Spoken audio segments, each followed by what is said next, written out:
want to touch on a couple of things in the attached document. Start of season's been competitive.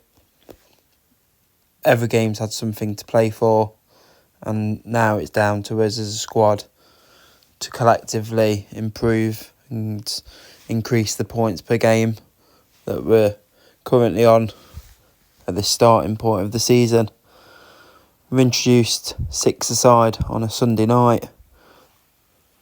Another form of competitive football, and with a large squad I think this is imperative.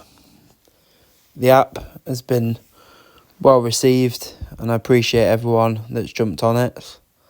We will be introducing subs through the app over the coming weeks, and I just want you to make sure that you're using it as best as you can with regards to attendance.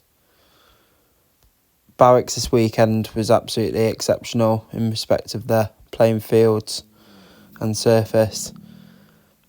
We have introduced a new app that's got the link on it. As soon as you've now been issued a pass, that should see you through the season. Just make sure that you're bringing your ID with you, as it is a live MOD site. The new matchday standards for the home games I think are important, and I want this to be adhered to on every match that we're turning up to at the Barracks. We'll look at what we do over away games. Monday night football was influential into where we are today as a squad. I want to introduce this back over the next couple of weeks, even if it's not on a weekly basis, and do some ad hoc Mondays.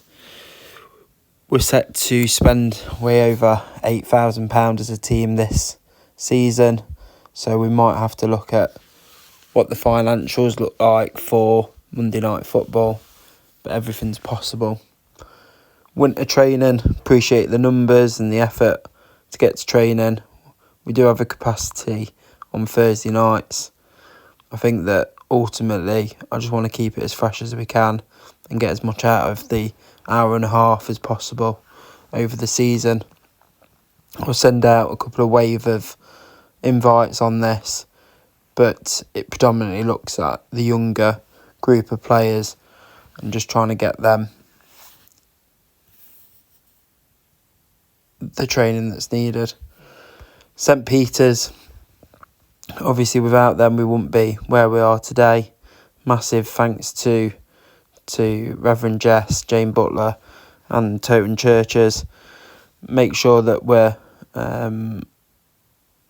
getting to know them as and when they come down and when we meet. The hope is that we can work with Toton Churches over the coming 12 months and help the community as best we can. PSV, I've never banged on about it too much, but went over there last year. It was mentioned to me over the weekend that maybe doing player development plans for some of the younger players could be a potential good thing. Let me know in feedback if this is something that you'd be interested in. Socials, we've not really done anything in the last few months since combining the teams together. I'd be really keen to get something set up and running, but it's down to you guys with what you think is appropriate and when. So come up with some ideas where you can. Lifts, just make sure that we're getting information on if people need lifts. Sort it out between you. Try and sort out a car school for local players. And don't always expect door to door. We've had a couple of players that have missed out on coming to matches because players haven't sorted lifts. Social media, it's down to you guys if you want us to do the YouTube channel, Instagram. I need stuff back from you. But yeah, hope that makes sense. Give me a shout if you need anything else, and I'll catch up with you soon.